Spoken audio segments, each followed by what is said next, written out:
Jina langu ni Sami Mwaura na bila shaka studioni siko peke yangu, niko na viongozi na vile vile niko na watangazaji wenzangu kutoka katika station tofauti au radio station tofauti ambao tutakuwa tukiweza kuzungumza nao pia katika mjadala huu wa siku ya leo. Karibu sana.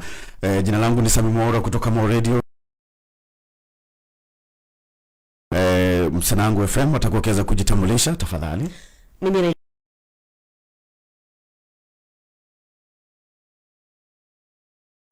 bila shaka pia tuko na kijana ambaye ameketi katikati ya warembo wawili ambaye amekula maeneo ya Kwale katika radio station Kaya FM. Tuende kazi Bakari. Na shukrani sana mwenzangu, nafahamika kama Bakari Ali, ukipenda kabisa niko katika idhaa ile ya Radio Kaya. Asante sana. Pia vile vile siko peke yangu, niko na mwenzangu kutoka hapa Mo Radio ambaye bila shaka nafasi ni yake kujitambulisha. My name is Kadra Hussein and I'm a breakfast show host in Mo Radio, the only urban radio in the coast of Kenya. Asante sana.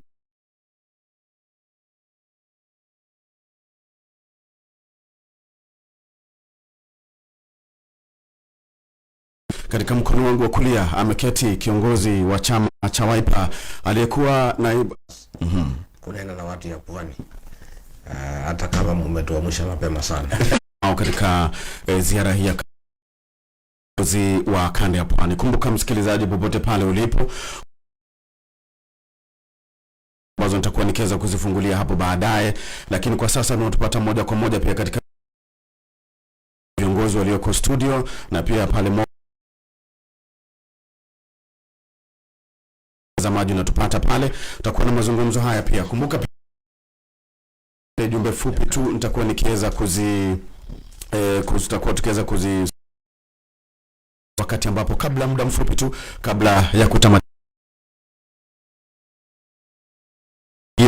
wa muungano huu ambao hapa studio. Bila shaka hapo baadaye pia tutakuwa tukiweza kuzungumza na wao. Kwa sasa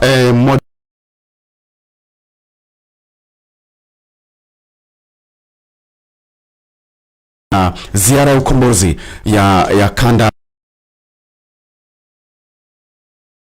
kwa takriban siku tatu. Jana walikuwa katika eneo la Kwale, leo watakuwa katika eneo la Mombasa. Watakuwa na mkutano mkubwa wa kisiasa katika uwanja wa kihistoria wa Tononoka, na pia vile watakuwa katika ibada ya kanisa, alafu baadaye watakuwa katika kaunti ya Mombasa katika ziara ya ukombozi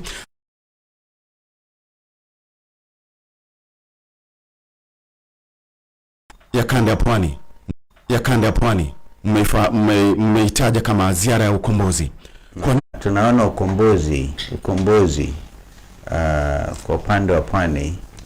Tulipoingia jana tulihisi kwamba wananchi wenyewe wako tayari kukomboa nchi yao, kwa sababu wamedhulumiwa sana wakaaji wa Pwani, hasa hapa Mombasa. Mimi mwenyewe nilipata fursa kuingia Mombasa hapo awali.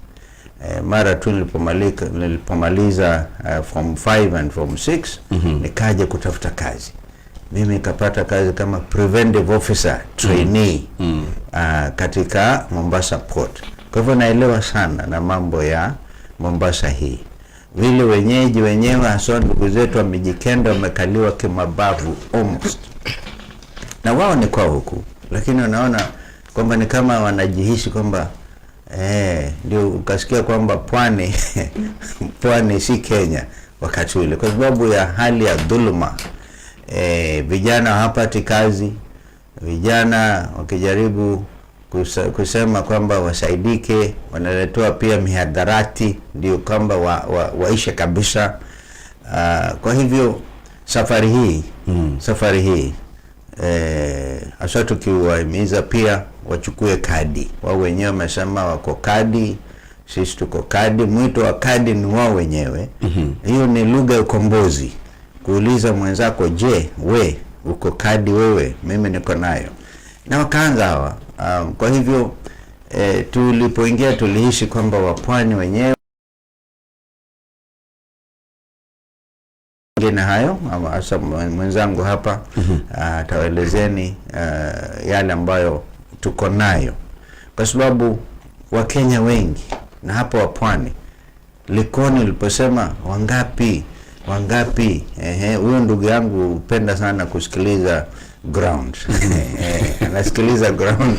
Sasa nyinyi hapo mwasemaji, wote wanasema, wanaitikia kwa kauli moja, one term.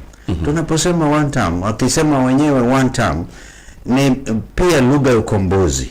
Ukombozi kwa sababu uongozi ulioko mamlakani sasa hivi umekuwa wa ajabu. Ajabu negatively.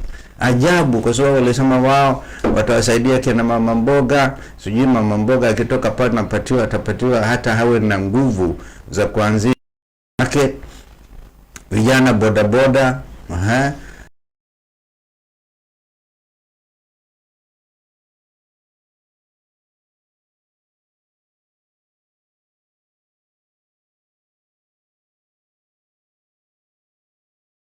ukombozi. Okay. Kwa sababu mama bodaboda kwa mfano anaambiwa hata mwenyewe hajui, anasema yeye sasa amepunguza bei ya mafuta. Ukombozi sasa mwingine aingilia hapo. Mafuta haya aingilia hapa Port of Mombasa, point of entry. Okay. So anasema kwamba yeye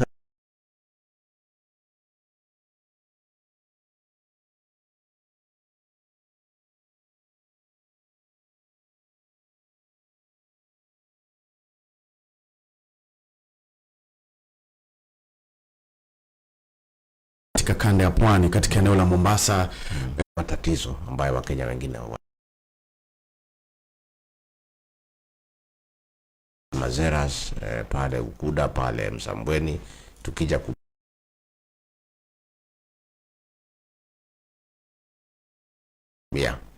na ya kwamba watu ya pwani ya kwamba watatiwa pesa mfukoni. Huyu Ruto na watie wa Kenya pesa mfukoni, zile kidogo walikuwa nazo mfuko ya mtu mmoja na watu wawili wale wako karibu na yeye. Kwa hivyo tukifika hapa ni safari ya kuambia watu ya pwani, tafadhali hatutaki muachwe nyuma, kwa sababu vile mnalia Coast General Hospital haina madawa. Ni vile kila mtu analia kila pahali Jamhuri ya Kenya. Ya kwamba nimeuliza swali hapa, SHA inafanya kazi, wanasema haifanyi. Hata kama William Ruto na Aden wale wanachida wakipiga kelele ya kwamba SHA inafanya kazi. Ile ground tumesikiza tangu tufike jana. Mikutano tumefanya mikutano 5. Ni watu ya pwani kwa kauli moja wanasema SHA haifanyi kazi. Tukiwauliza kama wako na pesa mfukoni, wanasema hawana chochote. Tukiuliza vijana kama wamepata ajira, hawajapata. Kwa hivyo tumefika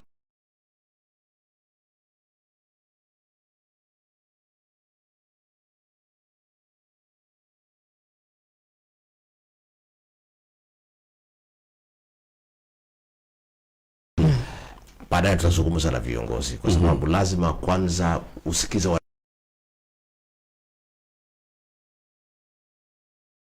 aji.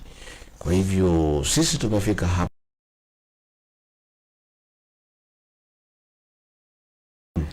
kwa maoni yetu. Wale scooters watanunuliwa mashamba na settlement fund wapewe makao. Na tulipoingia kwa serikali, hii ni jambo ambayo tutashughulikia, mambo ya mascooters katika pwani. Ni jambo la kuhuzunisha sana. Miaka 62 baada ya Kenya kupata uhuru, kuna Wakenya ambao hawana makao, na hili ni jambo muhimu sana. Na pwani hapa pwani pia tumepata iko shida sana ya madawa ya kulevya. Watoto wetu wamehangaika. Matajiri wa hapa pwani ndio wenye kuuza madawa ya kulevya, viongozi ambao wanajulikana. Na hili ni jambo lazima kuwa na mazungumzo ana kwa ana nchi wenyewe, kwa sababu sisi ni watu ya kusikiza sakafu. Tunaongea na wenye kuhusika wenyewe. Usikuwe na buruka hapa katika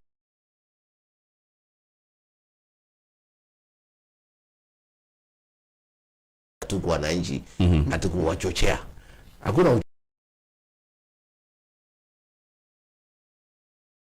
kiongozi unaongoza wa Kenya. Hawa wa Kenya ndio matajiri.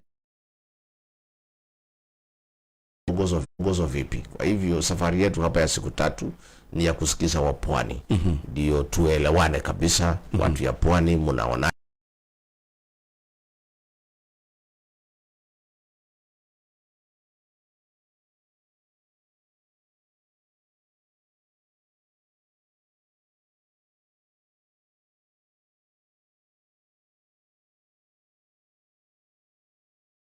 Okay. Bila shaka hayo masuala ambayo mmekuja kuyazungumza na wananchi wa Mombasa, Sakupora nchi na uongo. Unajua hii maneno ya uongo ndio ilifanya mimi, kwa sababu tulizunguka naye Kenya tukaahidi wa Kenya mambo mengi sana.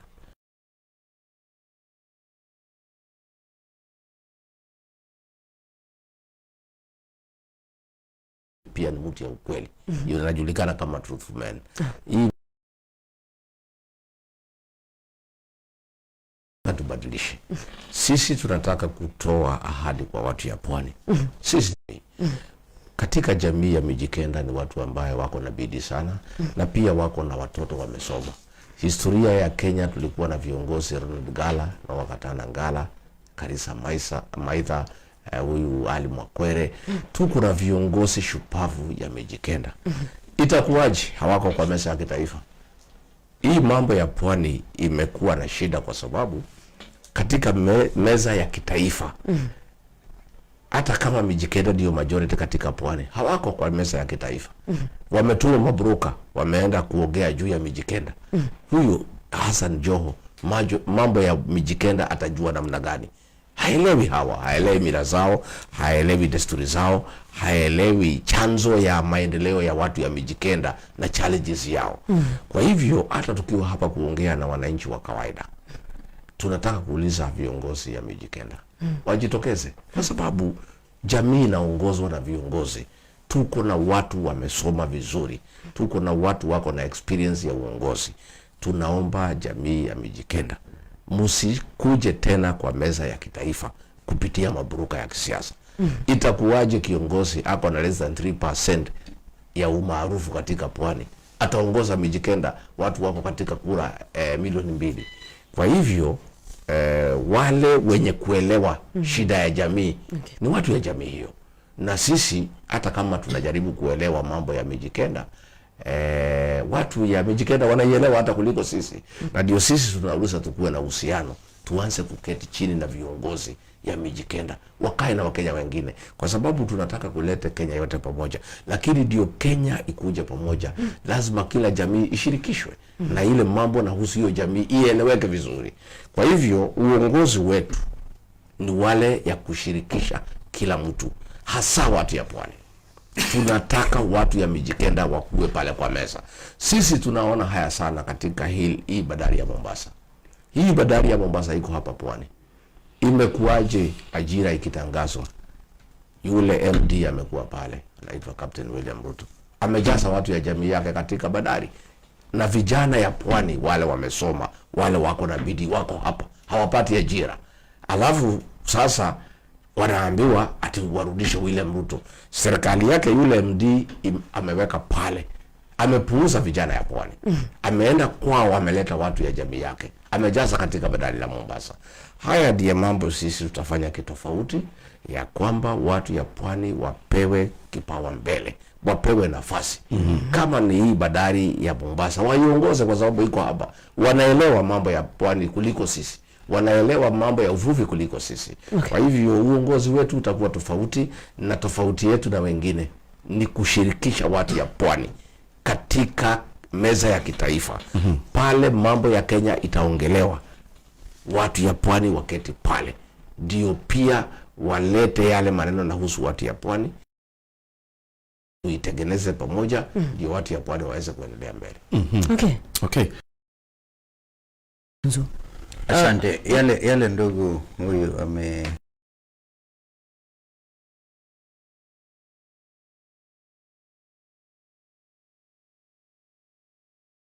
wanakalia mali nyingi sana.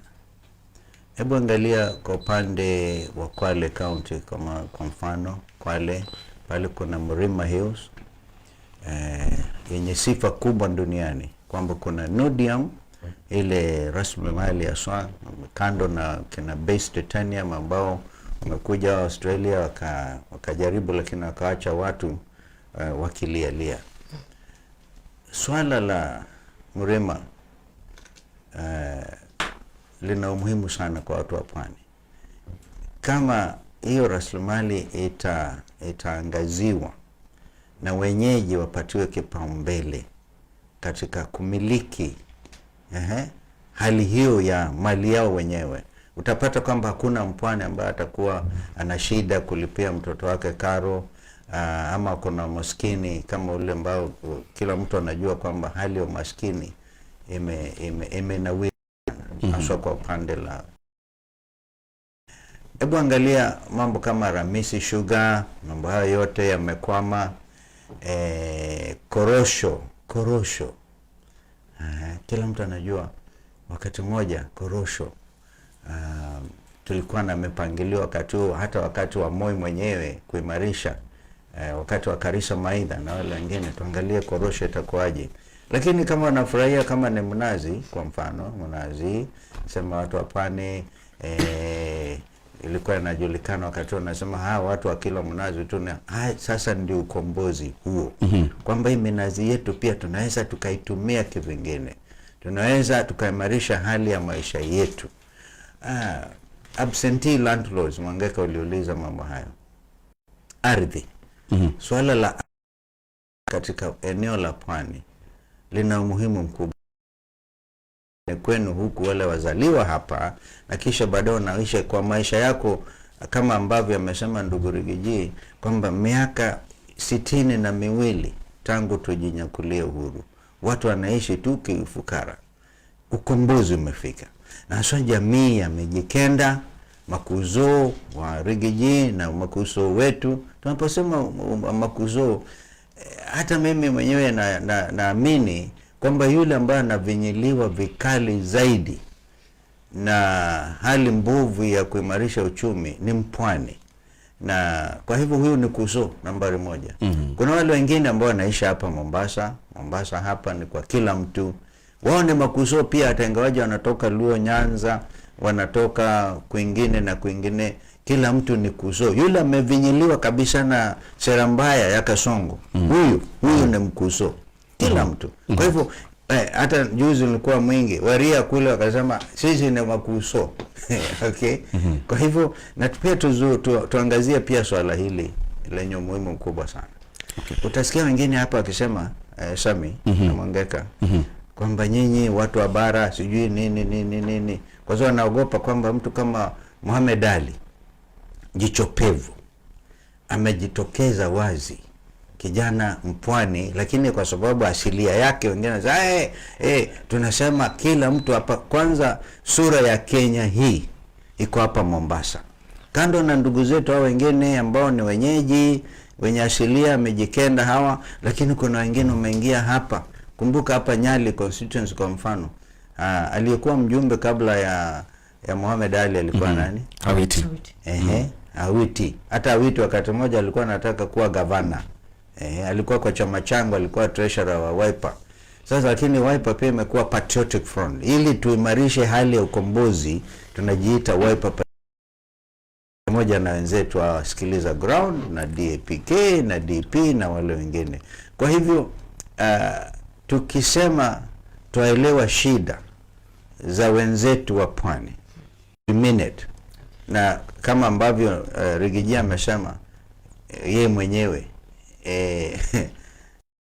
tuna uzoefu wa zile mwenyewe, najihisi kama mpwani kwa sababu nililelewa hapa kama ambavyo nitangulia kusema, naelewa.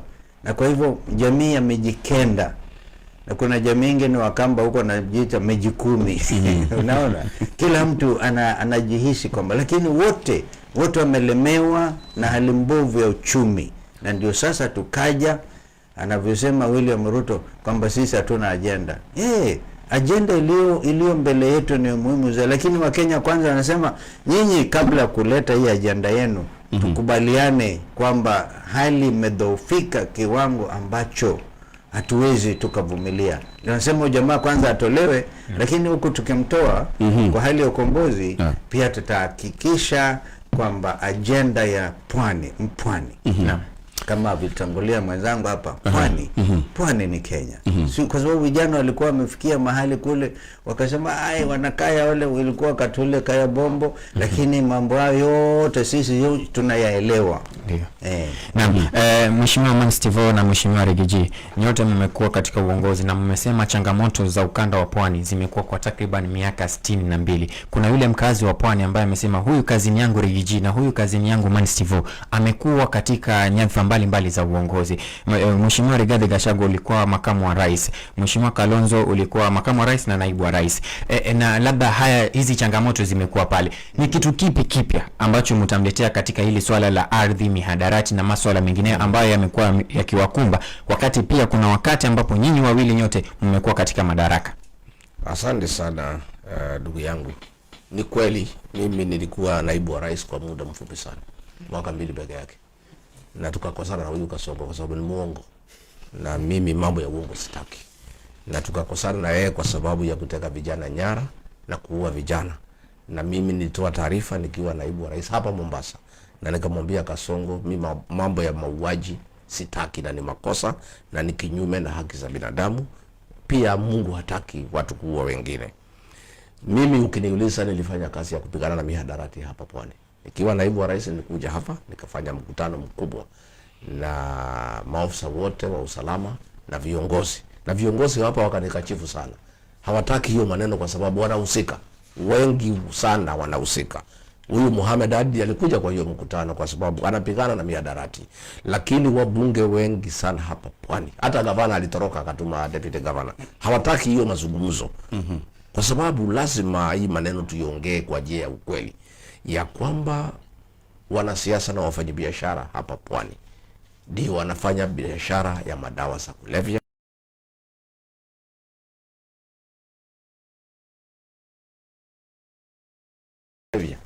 ambayo inaumiza watu ya pwani na Wakenya wengine. Na lazima watu ya pwani wakuwe watu wakakamavu na waanze kuwa wakali na kukataa maneno. Labda nitaambiwa mimi niko na uchochezi. Mimi sina uchochezi. Mimi kazi yangu ni kuongea ukweli. Hii maneno ya Mlima Hills, ile madini iko pale ya Nudium, thamana yake ni karibu 20 trillion. Hiyo ni pesa inatosha kubadilisha pwani. Tukuwe na mashule mazuri, tukuwe na barabara, kila boma ikuwe na maji, hata hii mashamba iko na absentee landlords inunuliwe ipewe masquatters ya pwani. Lakini hii Joho wameshikana na William Ruto, wamefanya mpango, wamenyakua hiyo Mlima Hills, na hii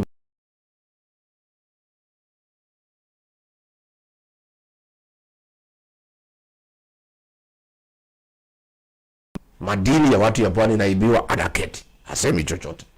Huyu Mvurya rafiki yangu haongei, hasemi chochote. Wabunge wamenyamaza, ile mtu naongea ni Mohamed Ali. Pale Kakamega tulikuwa na mambo pale inaitwa Ikolomani, mambo ya dhahabu. William Ruto akajaribu kuuza hiyo dhahabu, watu ya Kakamega wakakataa, vijana wakajitokeza wakasema hakuna, na hiyo maneno imesimama. Mimi hata kama nitaambiwa niko na uchochezi, ningetaka kuchukua nafasi hii kuambia vijana ya pwani na watu ya pwani, msikubali Hassan Joho na William Ruto wachukue hii madini ya Mlima Hills. Hii ni zawadi mlipewa na Mwenyezi Mungu bure ya kusaidia nyinyi kwa maisha yenu. Hii Mlima Hills mkilinda, maisha ya watu ya pwani itabadilika. Watu ya pwani watapata utajiri. Tunatumia hiyo madini isaidie na ikuwe zawadi kwa watu ya pwani walipewa na Mwenyezi Mungu kubadilisha maisha yao. Lakini sasa viongozi wote wamenunuliwa na William Ruto, wanamfuata. Wanasema apewe nafasi aendelee tamu ya pili. Itakuwaje watu ya pwani watapatia William Ruto awamu ya pili saa ile amenyakua Mlima Hills ile iko na madini ambayo ingeokoa watu ya pwani? Mimi sitaki niongee vibaya, lakini hiyo itakuwa ni ujinga. Ile mtu ambaye amenyakua mali yako, ile ambaye ingekusaidia kubadilisha maisha yako, ingetengeneza mashule, iude barabara, ilete stima, iweke maji, inunue mashamba ya kupatia squatters, yule sasa wakiwa na Hassan Joho wakuja waseme wacha huyu sasa aendelee tena. Ataendelea namna gani? Na yale amefanya kwa awamu ya kwanza ni kuumiza watu ya pwani. Lazima watu ya pwani waamuke, wachanuke, waseme hapana, haiwezekani. Kwa hivyo mimi niseme mimi nimekuwa pale kwa muda mrefu. Hayo maneno ya mashamba mimi nilifuatilia kwa sababu tulikuwa tumepeana ahadi. Ile pesa ya Settlement Fund Trustees ingekuja kununua mashamba hapa Kwale, hapa Kilifi. Ilitumika kununua shamba pale Uaso Kidogo, ambaye ni shamba rais mwenyewe amejisaidia naye kama mtu binafsi. Na haya ndio mambo ilifanya mimi na yeye tukosane. Kwa sababu hiyo ni maneno ambaye haistahili katika Jamhuri ya Kenya, ya kwamba watu hapa pwani wana kukaa. Pesa ile ingenunua mashamba, iseto scooters hapa pwani.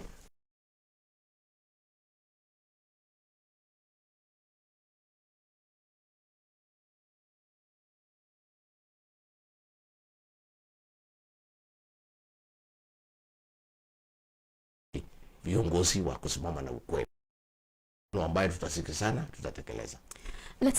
Let's change gear a little bit. I'll try to be as brief as possible of time so that we're able to tackle various issues. And have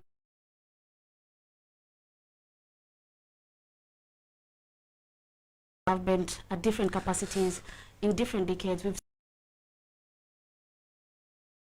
time where we saw economic development in the country, that is during the reign of Kibaki, but the people in the coast felt.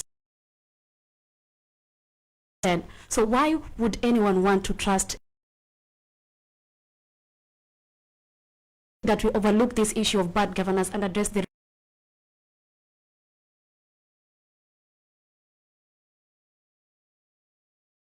Kadra? Thank you for that.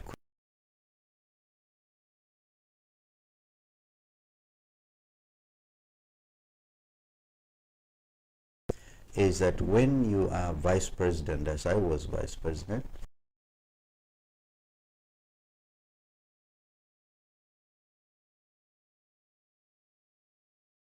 you even begin to judge us, you must know that the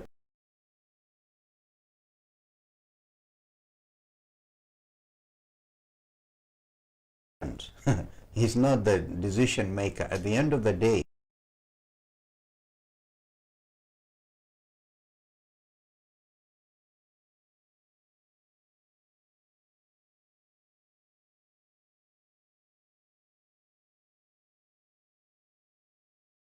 infamous crisis of 2007, where we lost over 2,000 Kenyans in the clashes following that election, and thereafter we had to stabilize the country. But Kibaki was himself a specialist in economics. Do you remember then, actually Kibaki worked very closely from the point of view of the coast region with our late brother Karisa Maitha as his minister. So Karisa was very, very emotional about issues about the coast region, and he was leading President Kibaki and all of us working as a team. That is when literally Kenyans got money in their pockets, right? Ambayo sasa huyu Kasongo amekuja ametoa, ameanza kutoa. So the economy grew by, on average, by the time Kibaki and us were leaving office, at 7% of GDP. So Kenya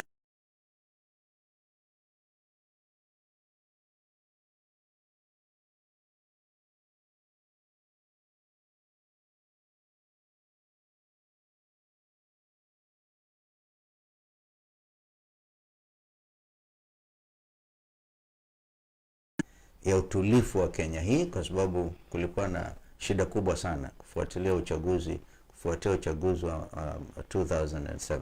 Kwa hivyo wakati wetu sasa ni sisi sawa, wenye uzoefu. Unajua Ruto ananishambulia wakati umekuwa mamlakani 40 years. It is true. But of course miaka 15 ondoa hiyo, yeye mwenyewe akanyakua kwa vile ambavyo alichua. So I was member of parliament for my constituency, Mwingi North, Kitui North, for 28 years. And that's a very good record. Kibaki himself, by the time he came to be president, was member for Othaya for over 35 years. Lakini yote hayo chini ya katiba mpya ni tofauti. sisi hatujahusika na wizi tukiwa makamu wa rais ama deputy president. The truthful man himself is here. This is why the country is listening to him. Akisema in 2 weeks Kenya wameona imeongezwa. Sababu Rigiji is a new team. Literally kupatia watu wetu hope, na ndio wameingia sasa hivi. So I want to thank you that as he said, we first of all listen to the people themselves. We must listen to them, we plan with them, because they are ahead, particularly vijana Gen Z.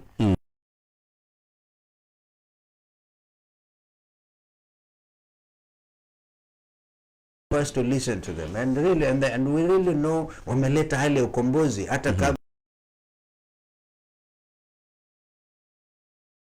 2024 walibadilisha nia, walibadilisha mafikra hata wazazi wao kusema hatutakubali unyakuzi uendelee kwa nchi yetu, ushuru usioaminika ambao unatosha kila mtu, sijui housing levy, sijui nini hiyo mambo yote, na inaenda kwa mfuko wa mtu mmoja. Wanasema hapa Pwani kwa mfano, jamii moja hapa natowajua, jamii moja imekalia kimambavu, wameanzisha hata inaitwa disciplined squad. Discipline squad, wanakimbia huku. Jiulize nia yao ni nini? Ni haswa wakiona kwamba wanapoteza uchaguzi watajitokeza waseme chukueni mapanga. Vijana wataki hali hiyo. Vijana wenyewe ni wazalendo, na sisi tuko hapa kama wao, timu moja tushirikiane. Na unasikia, kwa hivyo ukombozi kusema kweli in real terms is here, and it's a revolution time in a positive way. And this is why we want to encourage them for the remaining few days to take out their voters cards. Because Ruto alisema watapigwa risasi kwa miguu. Na haswa walipigwa. Rex Masai alipigwa risasi mguu akafa. Sasa inaonekana mkimpatia awamu ya pili kama anavyosema ndugu Rigiji, atawapiga kichwa sasa direct. Maliza hao. I want us to stay a little bit on course, so that we don't digress and deflect the issues of the coastal people. And I think my question now will be to Rigathi. It was still the same on economic development of the coastal people. During your time, we saw you were very heavy on reforms, especially on the tea and coffee sector. And in Pwani here, we also have people who do farming, cotton farmers, we have the Minas and everything. The whole country, we've seen changes, especially on agro-processing and value chain production. Same has not happened here in Kenya. During your reign, you can say that maybe you were a deputy and you couldn't. But if you were to bring in change, what do you think the coastal person deserves in terms that we are able to keep up with other people? Now that you also, at a time, mentioned that Mount Kenya is the central of Kenya's economy. How can we make Pwani the central piece in the economy of Kenya? Thank you very much. I think with employment for the coastal people, give them healthy food and give them extra income. And that in overall would also help the Kenyan economy. Number two, the cashew nut industry. We had a cashew nut factory, it's dead. Nobody has bothered about it. The people of Kilifi, the people of Kwale are very hardworking farmers. And by the way, the coastal climate is very good for agriculture. You know, hot and wet climate. We've got good rains here. What we need is to encourage our farmers in terms of agro-processing, in terms of value addition. When you look at the Ramisi sugar factory, it used to be very, very instrumental in the development of agriculture in the coast. Things are not working out. Sugar is being imported and packaged here as coming from Ramisi, which is not true. You know, we need to encourage our sugarcane farmers in that sugar belt. In terms of horticulture, we have the best mangoes in the country coming from the coast. Tomatoes, carrots. You know, in terms of the agricultural capacity in the coast region, no government has taken keen interest. I am very passionate about matters agriculture. And if given the opportunity to lead this country, I would be very, very, very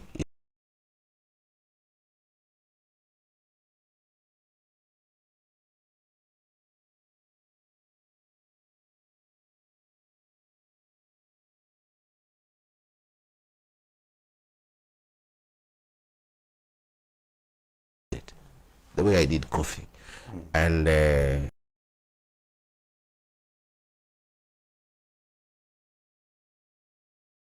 to enhance the agricultural capacity of the coastal region, which is tremendous.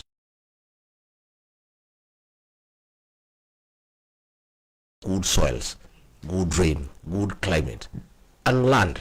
So all we need to do is to facilitate them, is to empower them, is to encourage them, and to have very practical interventions on how to increase agricultural activity. So that is a commitment that we want to give, that our government will be very deliberate in the coastal region. And I think additionally, on really giving real meaning to tourism. Kenyans have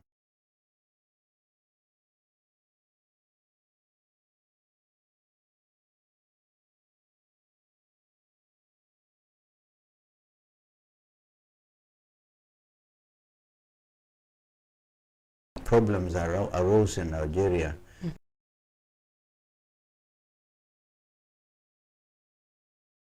Like those, the Algerians themselves took to domestic tourism. We also have policies that will have to eliminate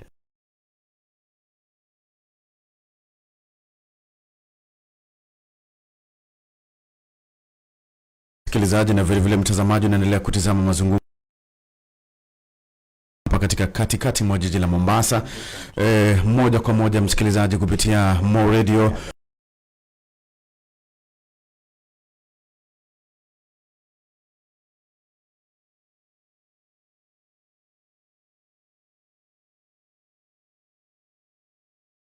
Vice President, His Excellency Kalonzo Musyoka, Party Leader, and of course His Excellency the Second Deputy President and DCP Party Leader, that is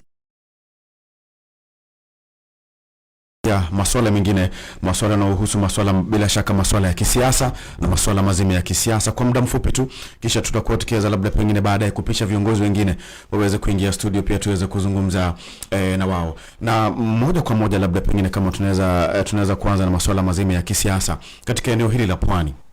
Ni eneo ambalo linakisiwa kuwa ni eneo ambalo limekuwa likimilikiwa na chama cha ODM kisiasa katika miaka ya hapo awali.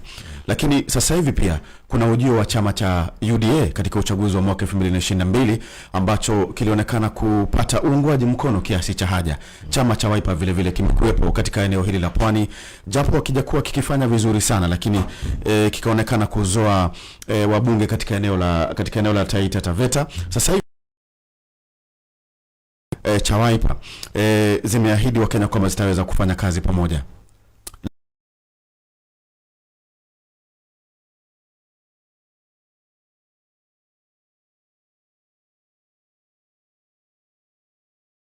Viongozi wawili katika viongozi wa upinzani hawapo katika mikutano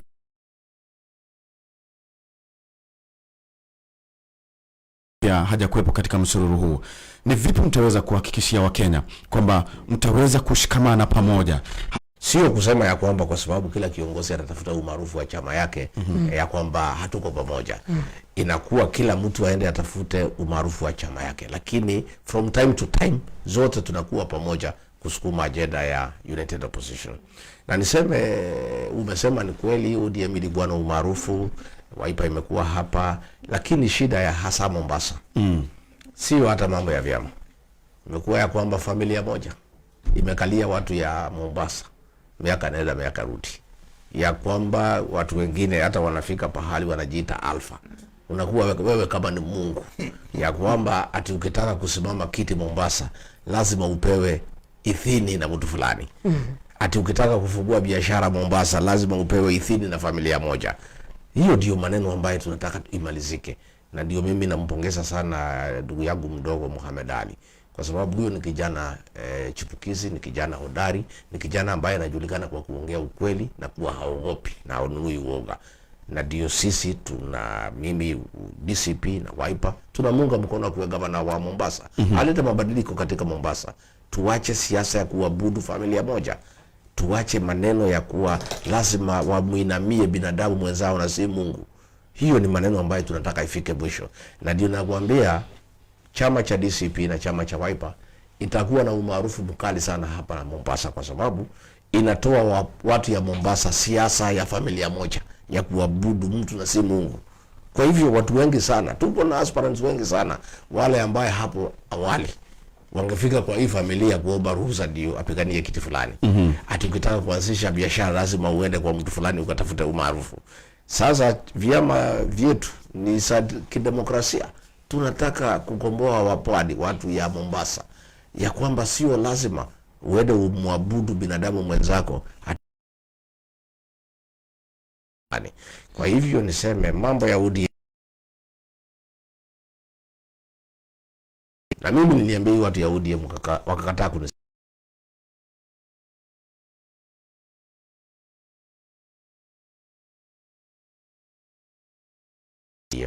Mimi nilikuweko nikiwa deputy president ya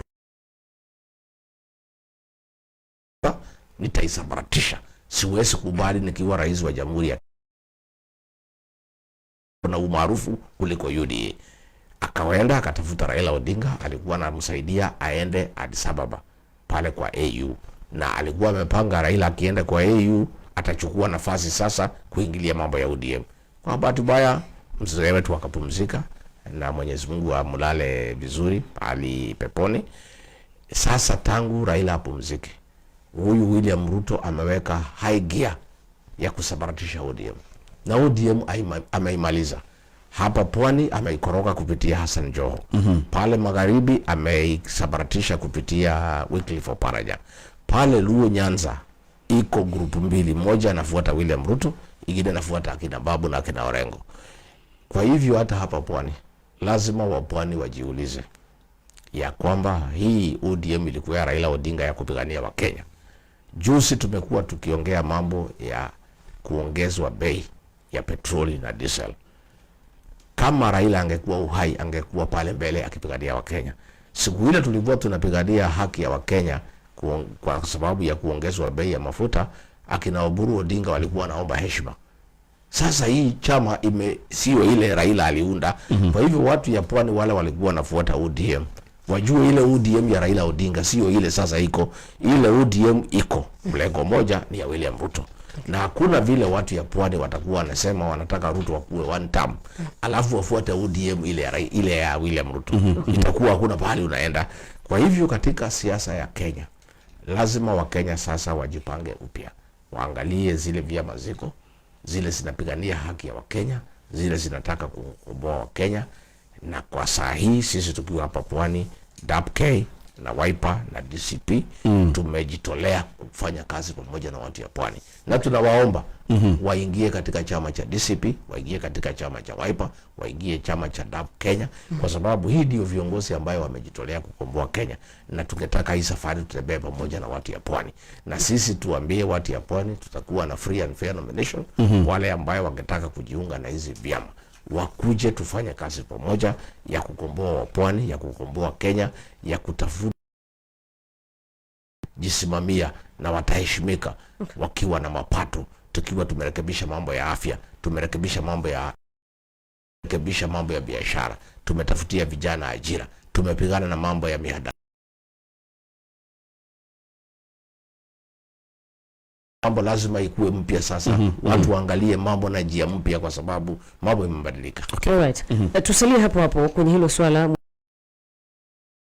Umesema kwamba umoja wenu bado upo wa opposition. Ni kwa maneno, lakini kwa vitendo tumeona, manake tayari hata Mheshimiwa Martha Karua anafanya kampeni zake kule, which is umegusia hilo, lakini it's like hapendezwi na wewe kujinaki kwamba wewe ni kingpin wa mlima. Huoni kwamba katika kujinaki kwako kwamba wewe ndio kingpin, manake anasema kwamba wao wamekuwepo, wewe ni umekuja tu juzi, lakini wao wamekuwepo kama waheshimiwa. So hizi siasa ambazo kwamba tunazita siasa za kujinaki kwamba wewe ndio kingpin, huoni zinaharibu nguvu ya united opposition na kuleta shida hata katika kutafuta uungaji mkono eneo la pwani? Dadangu, katika katiba ya Kenya hakuna bahali iko hiyo kiti inaitwa kingpin. Hiyo ni maneno ya watu kuzungumza tu. Mimi sijasema mimi ni kingpin ya Mlima, lakini unajua uwezo hii ya wananchi kutoa maoni. Na maoni watu natoa maoni tofauti. Mimi na dadangu Martha Karua ni ndugu na dada. Mimi nenda nikamtembelea kwa boma yake hapo Kimuja, akanitembelea, tunafanya kazi pamoja.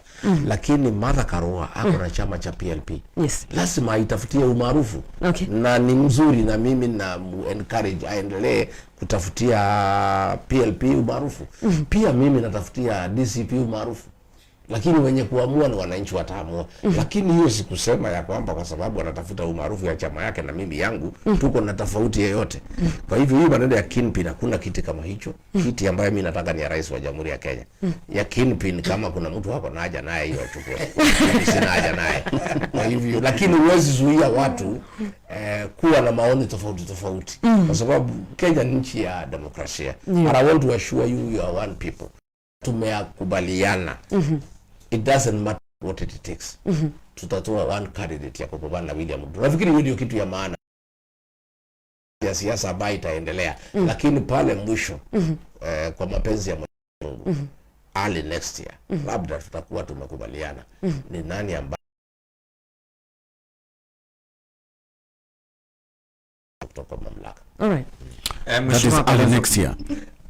I don't know, I'm not sure. You know, politics is dynamic. But of course, you know, there's a timeline. You cannot go beyond next year. Lazima tuseme ni fulani. Mheshimiwa Kalonzo Musyoka, tumeona kwamba kuna taswira mpya ya siasa ambayo imeingia katika taifa letu la Kenya, hususan swala la zoning. Nyinyi kama United zoning. Ndio limekuwa kithiri sana. Nyinyi kama viongozi wa United Opposition, chama cha Wiper, chama cha DCP, chama cha DAP Kenya, hili swala la zoning katika huu umoja wenu mnalionaje? Hatuja kusema kweli kaa chini kuangazia mambo ya zoning. Hiyo sasa umeeleza ya ODM.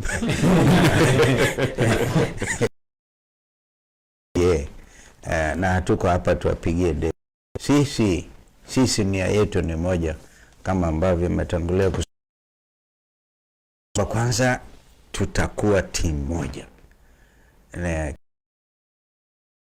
Endelea ni kuleta umaarufu wa hivi vyama because it's important.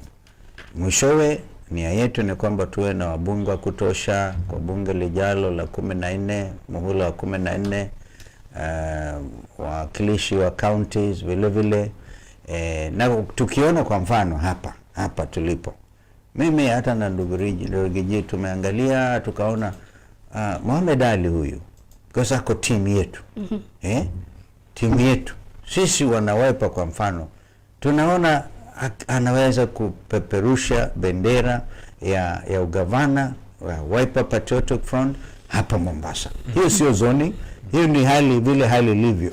Tunaona huyu kijana ako sawa, na hako na maarufu, haogopi, hawezi kununua uongo wote, ako tayari kwa katika ile mstari kwa kuleta kombozi pwani. Kwa hivyo hiyo sio zoning. Na nikamilisha kwa kusema kwamba hali ilivyo, mimi nilikuwepo wakati tulikuwa na muundo mpya. Kumbuka ndugu Raila na mimi tulikuwa code, tukaja NASA, Musalia na Weta wakanaswa huko ndani. Kama kuna mtu ambaye alielewa makusudi ya ndugu ambaye amelala, huku Ruto akikimbia kule kusema yeye atahakikisha sijui ODM ni kuyaribu kabisa through hiyo naita zoning hiyo na mambo mengine. Nataka nazungumza hayo leo, tutazungumza pengine kwa mkutano wa hadhara tunaonoka, kwamba huku tukimwenzi Raila Odinga hatuna budi ila kuhakikisha kwamba yale makusudio na mafikira yake ya kuleta ukombozi wakati ndio sasa. Kwa hivyo sisi tutauliza wana ODM hapa pwani ambao tayari ni kama wamesambaratika hapa, viongozi sio wananchi, wale wafuasi sugu wa Raila. Kumbukeni ni mimi na Raila miaka hiyo 15 na tutahakikisha kwamba nyinyi hamtabaki yatima. Tuko kabla ya mwenzangu kadra maybe niseme mambo ya hii ya zoning inaleta shida kati ya UDA na ODM kwa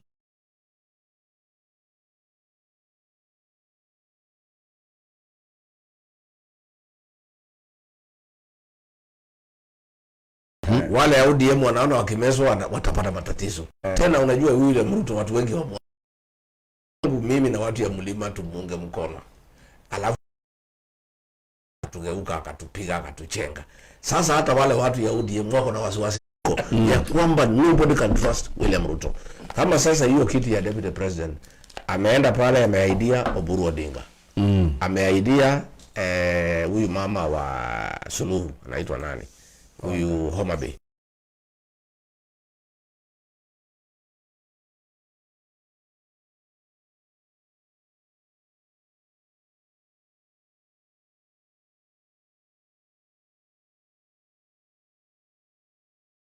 Amemwahidi Anne Waiguru.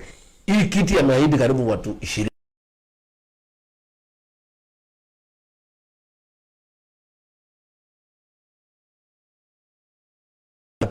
Unatoa mane?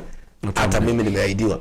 Hata wale kuahidi, si hata huyu ameniahidi. Sasa unajua huyu William Ruto ni sungura mjaja sana. Lakini Wakenya wameendelea kumjua. Sasa kila mtu wako na wasiwasi. Jana walipokuwa pale State House, ameita akina Oburu, akina Waga, akina Junet atuongee mambo ya UDA na ODM. Hapo wanakula jugu karanga, wanakula mandazi, wanaongea, wanakula nyama, wanaongea. Sasa hiyo mkutano naendelea kule Kisumu, Homa Bay, Migori, Siaya. Uchaguzi wa UDA inaendelea. Ana take over ODM, ile structures yote ya ODM ya Raila. UDA wana take over. Saa hiyo ameita hao viongozi hapa anawadanganya. That is the problem. So upande wetu kama Nairobi tutaketi tunasema nani anafaa, tunakubaliana aende na chama gani, kwa sababu huwezi chaguliwa na chama mbili au tatu, chaguliwa na chama moja. So mimi na Kalonzo Musyoka na Yuji na wale wengine tuko pande yetu, we are open book, sisi watu straightforward, na hatuna agenda tumejifichania. Kwa hivyo mambo ya zoning kwetu hata si zoning, kwetu ni makubaliano. What is the best interest of the people of Mombasa? What is the best interest in the people of Nairobi? And hasa hii mazungumzo itakuwa in urban centers. Unajua katika ma cities ndio iko politics iko a little bit complicated. Ndio tusikuwe na friendly fire because it's not necessary. Tunakubaliana, tunaona nani anafaa. Tunakubaliana ni chama gani. Lakini tayari Mheshimiwa Rigathi Gachagua tayari ulikuwa umeshatangaza kwamba Nairobi is for DCP. Is that not so? Unajua sasa hiyo ni mazungumzo. Ndio ningependa mimi kama inawezekana. Sio kusema lazima ikue. Hata hapa Mohamed Ali alikuwa mtu yangu ya DCP, lakini tumekubaliana na maikazi na hapa asimame na asimame na so that is agreed. Yeah, is agreed. That is agreed. Tumemaliza. Mohamed Ali anasimama na Wiper. Tumekubaliana. Unajua sisi mimi na maikazi ni here ku start with your family. So hata mazungumzo yetu ni ya familia. Hakuna ugomvi over breakfast. Maneno inasikika. Hatujifichani.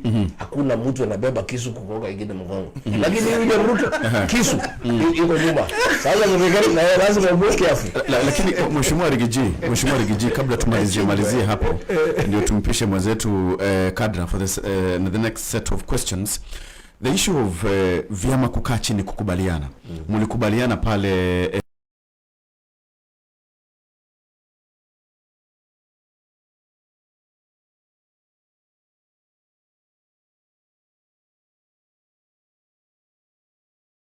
uchaguzi mdogo unakaribia, unanukia kule Olkalang.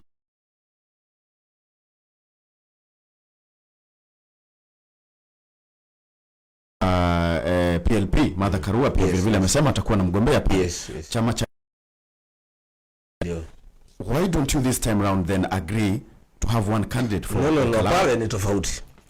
We have no opposition. UDA is finished. They are not an issue. So tumesema hizi chama zetu zote tushindane, itaongoza. Wacha Jubilee wasimamishe mtu, wacha DCP simamishe, wacha PLP, DP wakitaka, mtu yoyote ambaye anataka tupiganie pale, kwa sababu UDA is not a Mheshimiwa in Rigathi, whichever way. So wacha pale inaitwa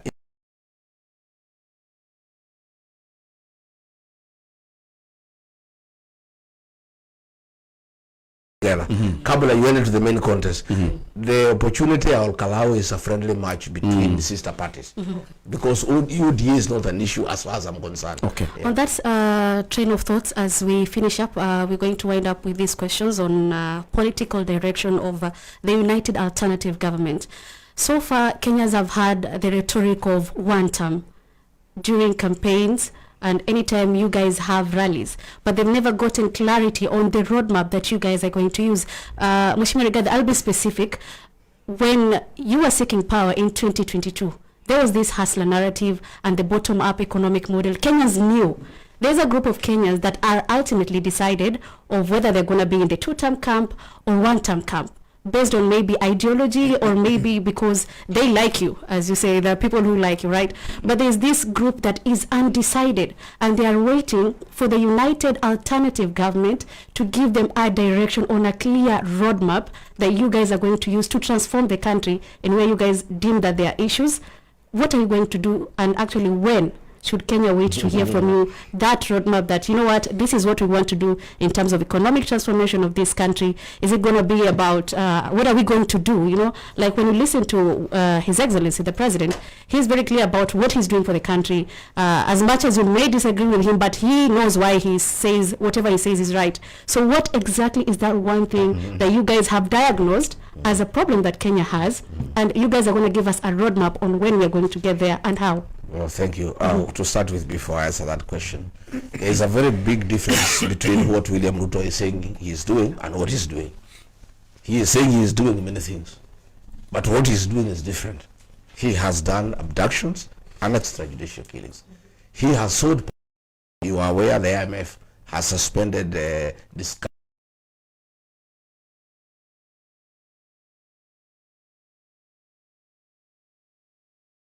Totally different. Why one term? One term is a clarion call for change.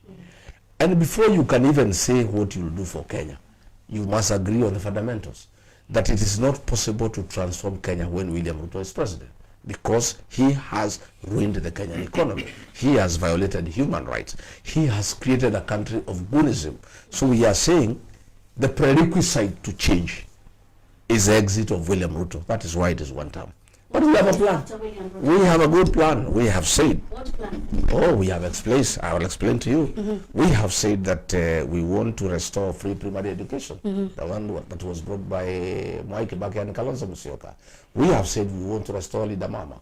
We have said we want to restore Edu Afya, where we had the insurance scheme for our kids in secondary schools.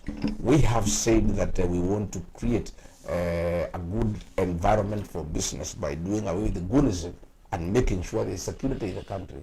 We have said that we want to restore the NHIF with improvement because SHA is not working. We have explained all those things.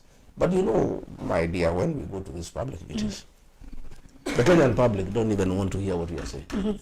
They are demanding one term because they are reeling under poverty, economic mess.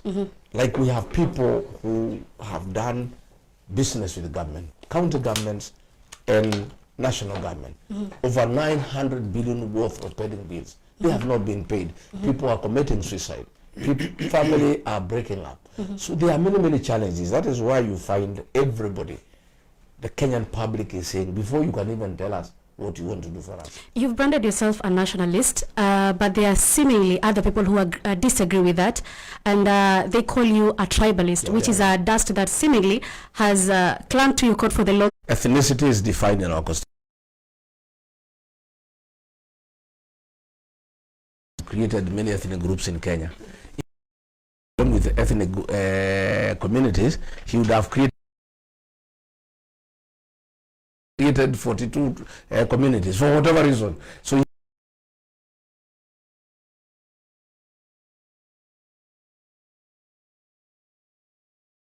it's identified, acknowledged in the Constitution of Kenya. It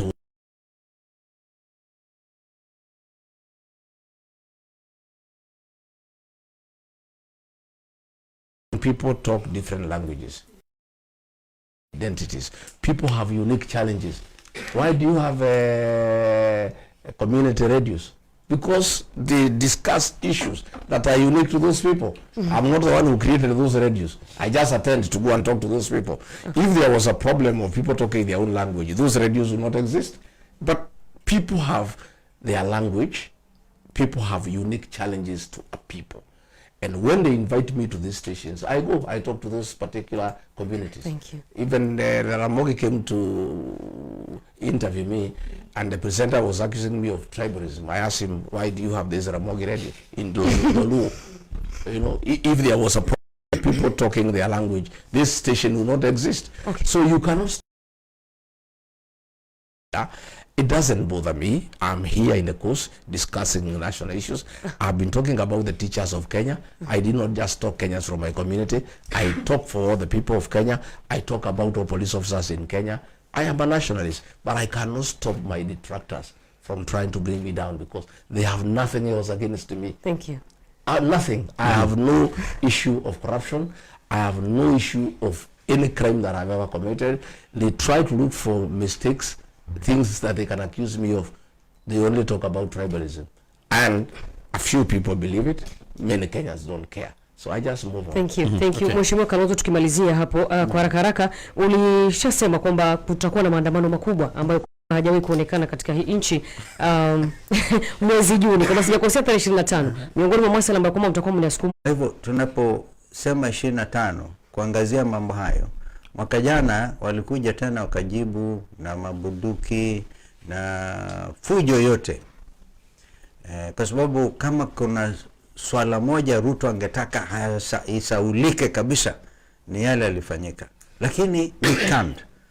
With their own blood, they went and sacrifice for their future. So when we say we will definitely, because we are taking stock, tunaweza tukaamua pia maandamano ya hawali or even after that. As again, we are not, what we are saying is not written on stone. We have to listen to the ground. Tusikiliza ground. Ikisema ni kesho hii mafuta yaongeze, kwa sababu huyu Ruto alijaribu tukamsukuma sana on mambo ya bei ya mafuta. Kumbuka kwamba mimi nilikuwa mojawapo two of the co-chairs juu ya mambo haya NADCO na mtu yake Kimani Ichung'wa, na tukarecommend kwamba usijaribu hii kitu inaitwa G2G, ni gangster to gangster mambo ya mafuta haya. Hii ni pesa inaenda directly kwa mfuko wa Ruto. Kwa hivyo tukawapatia ushauri wetu na they ignored it. Sasa anafikiri kwamba akisema kwamba huko kuna vita ya Iran na Israeli na nini, mafuta yanaenda juu, hakuna ambaye anamwamini. So we are very spot on this thing. Lakini kuongezea yale ndugu Rigiji alisema, najua one term hii is a proper agenda ya wananchi wa Kenya, one term.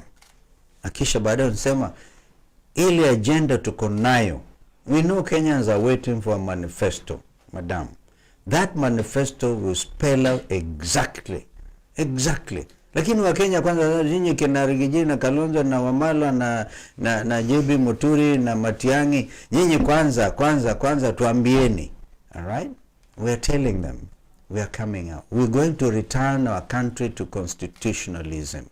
Katiba 2030 ambayo sasa ni kama ukiangalia kwa makini utapata kwamba serikali ya Ruto imetupilia mbali makadirio including issues on ethnicity. Katiba yenyewe inasema huwezi kuajiri jamii moja, kama ile swala hapa la port. Ukisoma hiyo orodha utastaajabu. That katiba inasema huwezi kuajiri mtu wa ethnicity group moja hapa na kuachilia wale wengine. Kwa hivyo tuko ngangari na Wakenya wenyewe wako ngangari. Wakisema tuende maandamano kesho, tutaenda. Lakini sisi lazima tuadhimishe tarehe 25 mwezi Juni. Na juu ya hayo lazima tuhusishe kila mtu kwa hiyo maandamano, na hatutaki kuwe tu jambo moja. Haiwezi kuwa tu ni mambo ya mafuta. Iko mambo mingi. Iko maneno ya mauaji, iko maneno ya utekanyara, iko maneno ya ufisadi, iko maneno ya SHA. tunataka tukuwe na maandamano moja ya kumaliza hii maneno yote pamoja, kwa sababu hatuwezi kuwa na maandamano hii ya leo ya mafuta, kesho tunaweka ya masomo, hii maneno yote tunataka yote tuweke pamoja. Na pia hiyo siku ya 25 is also symbolic because it will involve the Gen Z, it will involve all of us, linda mwananchi, kila mtu. Lakini tunataka tuambie William Ruto, ile maandamano ambayo itakuja sio ile alizoea ya siku 2 inafanywa, anaita Raila, wanaongea na mwingeza wa serikali naisha. Hii ni maneno taenda hata kama ni mwezi moja. Ningetaka asome, kuna kitabu moja inaitwa God's Bits of Wood from West Africa. Kuna chapter hapo of a general strike ilipangwa. Nataka William Ruto aanze kusoma hiyo. Kwa sababu ile maneno nakuja atakuwa kali. Je, maandamano yenu ni ya kuondoa serikalini mamlakani? Hatutaki kuondoa serikali mamlakani. Malengo yake tutaiondoa kwa katiba mwaka ujao. Lakini kuna mambo ambayo hawezi kubalika, lazima irekebishwe. Hii maneno ya gunism lazima isimame. Hawa kina Murkomen lazima waondoke. Hayo maneno ya SHA lazima itatuliwe. There are things that cannot wait for William Ruto to leave office. Hizo ndizo maneno tuta address na mambo ya maandamano. Yale mambo ambayo hawezi ngoja mpaka next year. Hiyo lazima tutatue kwa njia. So lengo moja ni kujiuzulu kwa waziri wa usalama Kipchumba Murkomen. Hiyo mimi naona iko hapo kwa sababu ameleta maneno ya gunism in Kenya. Ametengeneza vikundi ya wahuni ya kupiga watu, kupiga makanisani. Hivi karibuni ametengeneza kundi lingine ya wahuni ya kunyakua mashamba ya matajiri huko Kiambu. Murkomen mwenyewe ako na guns, wanavamia shamba ya mtu wananyakua. Kwa hivyo hii ni maneno ambayo hawezi endelea. Hatuwezi goja ati mwaka ujao tuondoe William Ruto ndio tutatue hii mashida. Hizi lazima itatuliwe mbele. Okay. Mheshimiwa Rigathi Gachagua, naibu wa rais wa pili wa taifa, na vile vile kiongozi wa chama cha DCP, na Kalonzo Musyoka, former vice president, kiongozi wa chama cha Wiper. Thank you so much for taking time na kuja hapa katika Mo Radio na kuweza kutangamana nasi.